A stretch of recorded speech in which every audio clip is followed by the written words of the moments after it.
The Spinoff Podcast Network. Talofa lava. I'm Madeline Chapman, editor at The Spinoff. If you have the means, consider supporting our high-quality journalism by becoming a Spinoff member. Sign up now at thespinoff.co.nz/donate.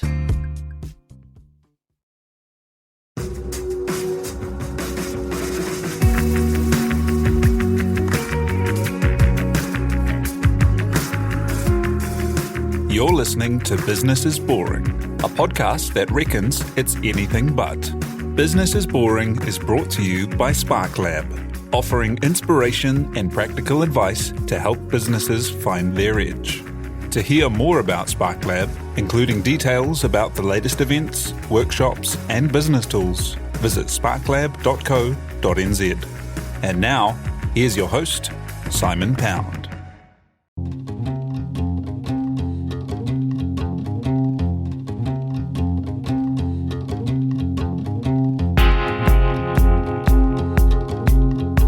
You're listening to Business is Boring, a podcast that reckons it's anything but. Business is Boring is made by The Spinoff with help from Callaghan Innovation, New Zealand's innovation agency. Here's your host, Simon Pound. The internet turned publishing and advertising for media upside down and continues to shake it around. When you look about, there are quite a few news sites that should convey trust, but the kind of ads they sometimes have to resort to pay the bills can be depressing. Links at the end of stories that masquerade as articles from good media, but say things like, "You won't believe what these child stars look like now," or 4 surefire ways to cure cancer with Bitcoin. But surely having more trusted ads helps titles retain more trust from their readers and adds to the value for everyone.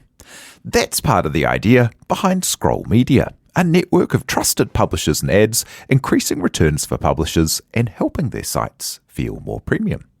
It's the latest venture from an online ad industry innovator. Founder Jane Ormsby built an earlier online advertising inventory network into an Australasian market leader and successful exit to a billionaire all before her mid-30s.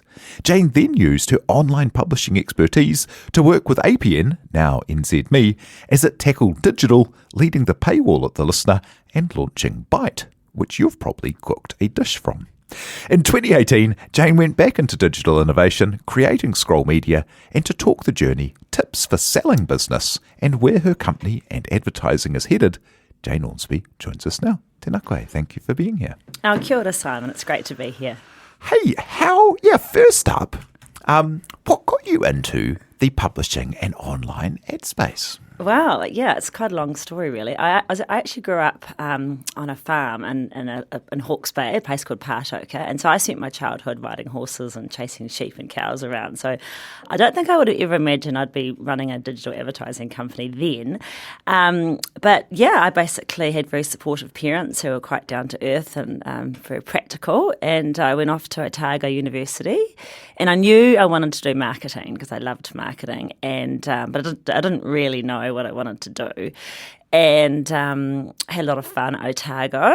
Probably didn't work that hard, but it was a good time. And and I kind of so I did my marketing degree, and then I worked in sales, and then I headed off to London after travelling for about 6 months. And it was quite funny. I just randomly answered this ad in the paper for an interactive TV company called NTL Interactive, which is this really amazing company based in Covent Garden, and that was in 2000. And when all my friends were kind of doing granny bashing and nannying jobs, and I kind of had this cool job. And because my grandfather had patriality, so I had the Irish patriality visa, so that was always quite lucky. And then from there, I learned about interactive TV, and then I went off to their sister's publishing arm, Real Media, which was a digital ad network. And I was there for about 3 years, and I learned all about digital advertising and marketing, and it was fabulous. I ended up being the top salesperson in my last year, and we represented Hello Magazine and Delia Online and the Times. So it was a really fun and interesting job, and I got to work with some really amazing people. And Real Media was later acquired by WPP. Anyway, so after, so that was kind of the start. That got me into it, yeah. And what brought you back to NZ? And then what was your, or to Australasia really, and then what was the insight that led you to start something in the space here? Yeah, well, it was kind of time to come home. I'd been in the UK for 5 years, and I had a look at the New Zealand landscape and just saw that there was a bit of a gap in the market. So I went back to my boss and said, could you pay me to set up a little office down in New Zealand? And he asked his head office up in in New York, and they said, oh, New Zealand. Oh, no, that's not really a big market for us. No. And so my boss said, well, look, why don't you just do it? And you've got my blessing. And so he took me out for lunch, and he said, go for it. If you're crazy enough to do this, then, good on you. And so down I went back home, and I just set it up with my laptop in my flat in Point Chev and just sort of started, really. I just went from there, and I was lucky because I went off to Sydney for a little holiday, and just ended up, I knew quite a few of the people that worked in the media agencies from my time in London. So I just kind of knew a few people in the industry, and away I went. And I went to see Sam Morgan at Trade Me and asked him if we could sell his ads, and then it kind of just grew from there. And then we ended up working with Big Brother Australia, which was one of the first Big Brothers, and so that business was called Response Directive. So that was that was a lot of fun. And that business Response Directive, so you saw that gap in the market for something that was living in a kind of online first way in media buying, or what was the kind of thing that was the gap in the market? Well, I think it was just grouping a whole lot of different publishers together to form an ad network and running campaigns across, 30 or so different sites. So, and it was just the way we could deliver campaigns to a range of audiences. And I mean, that was back when there was, before Facebook. So digital marketing was really, in its early stages then. But I suppose it was helping advertisers reach these audiences online, which is that's the basis of it, really. But, back then the technology was pretty basic. Yeah, and before the ability just to easily jump on, Facebook ads or something, I imagine it was like an enormous growth area as well. Yeah, I could see the future. I could see that it was growing fast. It was pretty small then, but I just knew it was going to grow. And today, digital advertising is now it's about over 50% of digital ad spend. Like in New Zealand, it's $1 billion industry, and in Australia, it's a $9 billion industry. So, yeah, I backed the right horse. Yeah, what was it like setting up the company? I mean, going and knocking on the doors of Trade Me, which became the biggest site in New Zealand, and a few other of these big kind of online publishers to represent them. Like you and your laptop versus the big media agencies. Yeah, I don't know. I was just young and silly, and I just did it. Really, I didn't overthink it. And I just think you've just got to take that leap of faith and just pick up the phone, ring people, and just say, hi, can I come and see you about this idea I've got? And people are usually quite open, and it's quite a buzz when you do get wins like that. So yeah, it doesn't always work out, but it's good when it does. Tell me about the kind of life cycle of the company. Is it grew pretty quickly, and then you had people interested in buying from pretty early on and had a nice exit out of there? Was it always the plan to build something and sell it, or no. What kind of happened there? Oh, it just grew. It did better than I thought it would. I was very lucky. I just I went for about 3 years, and we actually made the big decision to move to Australia because it was really growing over there more than New Zealand. That was actually quite a tough decision, but it was the right decision because we're 3 years in Australia, and that's where we had a bit of interest from a few companies that wanted to buy us because we were growing so fast. We had a great team of people working with me and in Australia and in New Zealand. And so I was like, oh my goodness, should I sell? And so I talked to my accountant in Sydney, and he said, look, you should probably talk to these guys. They're and advisors, and you should probably talk to them. So I met a man called David Hall who ran Hall Capital, and he was he ran a business that helps businesses sell. Basically, he knew all about mergers and acquisitions, and I was quite young. I didn't know a lot about the mergers and acquisition space, so I was really thankful that I used Hall Capital.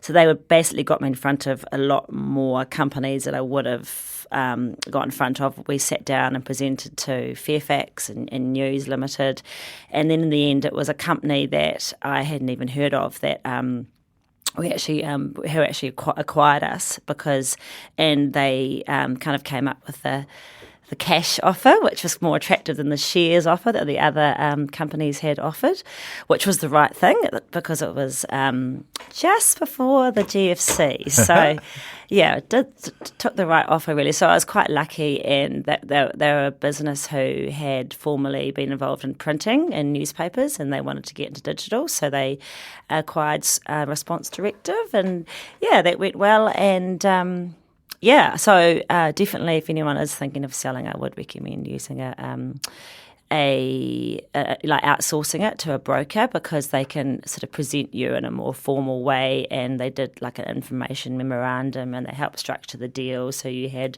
just sort of protect you from your earn out, and they just sort of explain the process. And yeah, there's a lot, like when you do your due diligence, there's a lot you've got to go through, and I think it's good to have someone to help you with that. Yeah. Yeah, and I imagine if you, are in a growth business and going well, and you get offers, it must be really kind of like, oh, wow, this is awesome. Someone wants to buy us. But, do you achieve a much better price, or do you get a much better process or better deal for you, really, by going through a third party? Yeah, well, I definitely did. Like, I wouldn't have got the price I got if I hadn't have. But it's not for it's probably not always for everyone. I think if you've got experience in that space, then you could probably do it yourself. But for the time it would take you to deal with all the you've got to have information memorandums, and you've got to have all your legal documents done. Like, you need, I think it's good to have a helping hand with the experts. Yeah, but you've still got to present your business, and you've still got to do the due diligence, and it still comes down to you at the end of the day. But it's just nice to have people who kind of, are sort of doing the pre-work for you. Yeah. And then with the earnouts, you've got to stay and kind of bed the business into the new business and keep it going. But wow, that must have been really cool to be kind of mid-30s and have had this really great exit, and then be part of another big successful kind of media company and the like. What was that journey like for you? Yeah, it was good. It was exciting, but it was also it was kind of weird going from being a little company to merging into a bigger one. So we had to, a lot changed. So it was definitely the right decision. But it does. You do have to, like, you suddenly you've got to report to a boss and a board, and so it does. You have to kind of make sure you're a bit more streamlined and more structured than we were. So, but no, it was good. It was a good learning curve, really. Yeah, it was a good experience. I'm glad I did it. Yeah. And then after that process, back to New Zealand and to APN, now NZME, as they kind of went through a big, like every media company in the world had, like, what do we do with this whole digital thing? Yeah, absolutely. That was I worked with a great team of people at APN, and which is now NZME, and that whole industry has just gone through such big changes. So we looked at putting a paywall on the listener and went through that process. So I was in the magazine side of I was on the digital team, but I was looking after the mags and working out what we can do with all that content. And so we produced this website called Food Hub, which took all the Women's Weekly recipes and all the recipes they had on file for 50 years, and it's now called Bite. So I really got to understand publishers, and I really got to thinking that, journalists need to be paid more to make this amazing content, and that is done through advertising. So I knew that I wanted to help sort of make sure that you could get really good content, and to do that you need commercial partners. So that was a part of the business that really interested me, and still does. Yeah, yeah, and along that thread, into what eventually led you to beginning Scroll Media. Yeah, like as that was happening, you would have had a front seat working in traditional media companies and seeing their profitability and their kind of monopoly on things like classifieds and, being a conduit from advertisers to an audience just be eaten away by the online advertising of your Googles and your Facebooks and the like. What was in the conditions that led you to think, it was time to launch Scroll Media, which was going back into that online ad inventory? Yeah, well, I could see that online advertising was still growing, and I could see that publishers, like independent publishers, were quite challenged by the fact that they could only really resort to Google AdSense to make money unless they had a savvy commercial team. A lot of independent publishers just don't have the resources or the expertise to commercialise their content. So I knew that I could add value, and Scroll was set up with we've built Scroll Media. We've built a programmatic platform which is basically helps publishers commercialise all their inventory programmatically. So we what does programmatically mean? Programmatically, it's kind of just means automated. So it's an automated process of ads getting filtered through to target the right audiences, and you can overlay different audience targeting. So it's the advertisers love programmatic because they can reach audiences based on certain data sets, and so it means that it's extremely efficient to reach your audiences than it used to be. It used to be a lot of signing and faxing paperwork in the old days, but now it's all done, or a lot of it is done programmatically. So we've built the technology that we can just plug into the publisher's back end, and then the developers set it all up, and we work with them to get it all set up in their back end, and then once it's set up, it just runs. So we deliver rich media formats, video, display advertising, and a bit of native, which is content. And then we also, so that's a nice, once it's set up, it's sort of hands off, low touch. And so that's a big part of our business, and that involves some very smart people. But we've also seen there's also a lot of opportunity to really integrate brands into publishers' sites. So we work with publishers that are, to your point before, that are very trusted. So healthline.com is the biggest health and nutrition website in the world. It's got in New Zealand, it's got 1.4 million users are tapping into Healthline content. So you might have, if you've ever Googled a symptom or a question about your health and well-being and nutrition, then you've probably ended up on Healthline because it usually ranks pretty high. So to align with that content that's so trusted for a brand, it's really effective. So we kind of build content hubs and do sponsorships that can help sort of position a brand to be aligned with that content, which for the user, generally they quite like. There's a lot of research to say that users quite like seeing content that is relevant to what they're reading. So they don't mind seeing ads if they're relevant to the content they're looking at, and they're more receptive to them. So it's a good user experience, as well as helping the publishers make money so they can keep making great content, which makes the whole ecosystem go round. Kia ora, Duncan Grieve here, managing editor and host of another Spinoff podcast you should subscribe to if you haven't already. It's called The Fold, and it's about one of my all-time favourite topics, one I've been reporting on and obsessing over for some years now, the chaotic but incredibly exciting and fun New Zealand media industry and scene. Subscribe now wherever you get your podcasts, and join me for in-depth analysis and interviews with some of the most influential and interesting players in New Zealand's media. And that kind of idea, so you're on Healthline and then you see an ad for, I don't know, a pharmacy chain or Tend, the new kind of, doctor service or something. And because it is, it makes sense to be around it, people are more receptive to it and like it more. And yeah, I guess the opposite of that is something that we all feel very strongly when you're on a site. maybe a really trusted site, and then you see some terrible ad that looks so scammy and is kind of like, selling you funeral insurance or something, and you're like, leave me alone, I'm 39. That's right. Yeah. And like when it doesn't feel like it matches up to you, that you then you then kind of resent it. And I always wonder why these news sites choose to populate their inventory with things that don't add to their brand value. Yeah, well, I think it's just because they probably don't know how to. Well, that's where we can help them. Really, is we can help them work with us, because we can deliver them ads which are more appropriate and sort of user friendly and more trusted and less gimmicky. So, yeah, and there's lots of different formats that we can run as well that aren't obtrusive, like they aren't annoying. So they're really just feel like an extension to the site, really, rather than blocking them. Like people often say to me at dinner parties, "Oh, are you the pop-up girl?" I like the pop-up banner, and I'm like, "No, we don't do pop-ups. We do we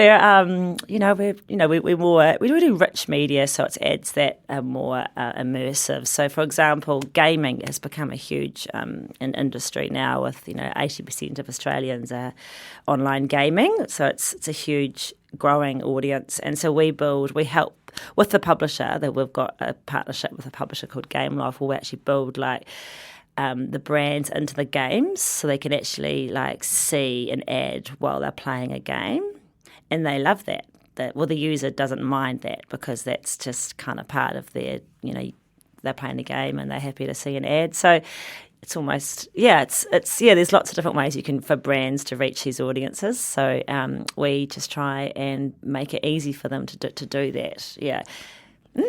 I've never, pop-ups, as you mentioned, if you go to some quite big American news sites in particular, like your CNN type things, enormous places, and you'll go to try and see a story, and there'll be a pop-up and then a takeover, and then an ad will expand up over the side of it, and then and it's so noisy, and then there's a subscription box pops up, and then a thing to say, can I send you notifications? And you were like, I just wanted to read the story, and I've had to actually physically fight my way through this horrid advertising environment. It's quite wild. Does that work? Why do these businesses do it? I think there's a happy medium. You've got to make money so you can pay your journalists, but then you don't need to bombard a user with ads, because you'll see the users will just drop off. They'll go somewhere else if there's too many ads. So there's a lot of publishers, even our publishers, are going for subscription models, and that's a great option if you can do that. If people are happy to pay for content, if the content's good enough, like a lot of financial or business sites charge for content, and because people are getting sick of ads. But then I think there's a balance. You've got to make the ads relevant and not too obtrusive, so that they're not popping up at you and annoying you and playing loud music while you're trying to watch something at work. There's sort of it's hard for publishers, because there's also press patron, which is another way that publishers sort of ask people, would you be happy to donate to help us pay for our a journalist. So there's lots of different ways you can do it, and that's where Scroll can really help by sort of advising on how many ads to have on a page, and not to have too many, and things like that, so that you can still have a site that your users will keep coming back to, and your site will grow and you'll make more money. Yeah, where do you see it going at the moment? As it's always been part of the mix of media, hasn't it been? And that there's been people, who back when media was very strong, people paid to subscribe, but also it was full of ads. And so now that it's gone online, and now there's these new models like the Spinoff members, or Press Patron, or paywalls that are helping kind of let people do that kind of subscription thing. But ads are definitely still part of the mix, hey? Definitely. I mean, as I said, it's $1 billion industry in New Zealand, and it's growing. It's every year it grows more and more. So yeah, absolutely. It's commercialization really, and it's brands have got to be quite clever now to reach their audiences, because they're less and they're less on TV and they're less on print. So now you've got to try to reach an audience, but do it in a nice way. And the more you can talk to your target audience in a friendly way that is going to be speaking on their level, the more you're going to build up a nice sort of a rapport. And there's a value exchange with that as well, so that users are happy to be spoken to by brands that are kind of speaking in an authentic way and giving them something. So yeah, there's a lot of research into sort of not trying to bombard users with sort of ads that are too salesy, and just trying to kind of be helping them, kind of giving the user something for seeing that ad. So it's an ongoing process, and a lot of it is testing and learning and seeing what resonates and what doesn't. With particular audiences. But that's the beauty of online, is you can test and learn, and you can test different creatives, and you can change them on the fly, and you can see what works and what doesn't. And if we're not getting good responses from ads, then we can change them out pretty quickly. So yeah, it's quite fun. Yeah, it's fast paced, and every day is different. And how's the business going? What are your plans for it? It's going well. Yeah, it's we're 3, so we've just had our 3rd birthday, and we've got it's pretty exciting at the moment. We're growing our staff numbers in Australia, and we've got some good publishers on board in Australia, and we need to probably improve our technology. So we're investing a lot in research and development, and to make our technology better for publishers to quickly see their results that they're getting. And I think I'm here to stay. I've got a lot of I'm excited about the future and what it can bring, and I think that there's we're in a good space really to kind of scale up a lot. We're not really a startup anymore; we're a scale up, and I can see it growing, and it's just it's only going to get more and more interesting, really.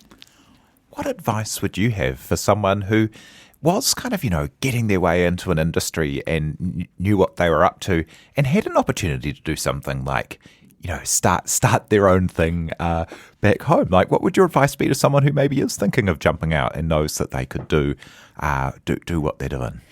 Yeah, you've got to do your homework. You've got to talk to lots of people, like friends and family, and just people in your workmates, your potential clients. Just talk the idea through to a lot of different people, and then read a lot, research, and find out who your competitors would be, and find out how the size of the market. That's really important. And then, but then don't overthink it either. Just go for it.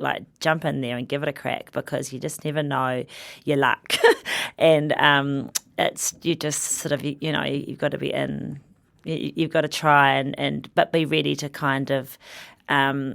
Be ready for it not to go the way you think it's going to go, and just make sure that you're agile and nimble, and you can change what you think it's going to be, because it will. Yeah, and also being very incredibly resilient. It's not easy running a business. You've got to you just got to be quite resilient, really, and you've got to be able to handle things like COVID and there's a lot of change. So yeah, but it's a hugely rewarding and satisfying and stimulating as well. So yeah, but don't overthink it. I think if I knew what it was going to be like, I wouldn't probably have done it, because it's for having children, really.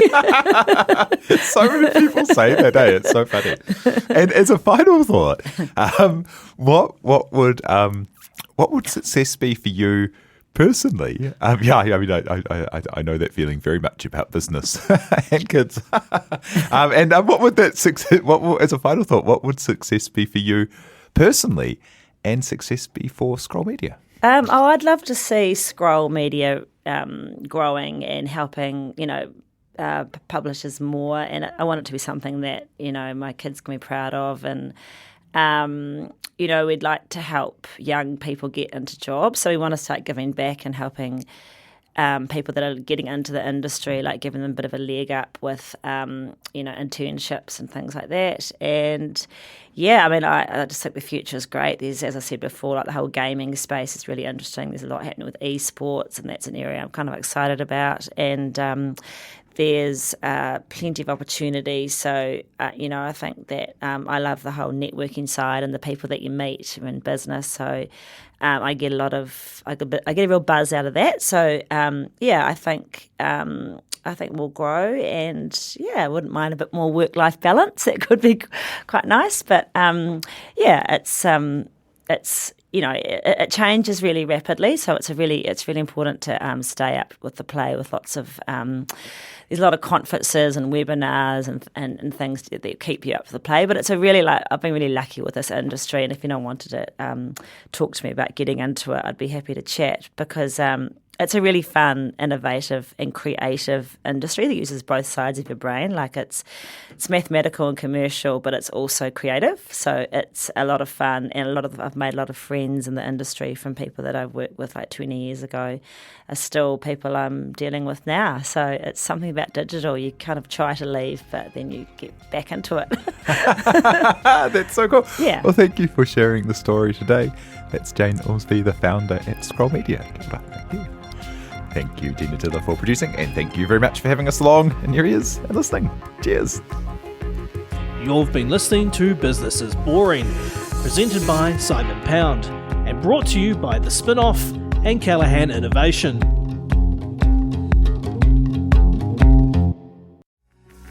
From the Spinoff Podcast Network, that was Business is Boring, brought to you by SparkLab. Make sure you're following Business is Boring wherever you get your podcasts. And for more information on SparkLab, visit sparklab.co.nz.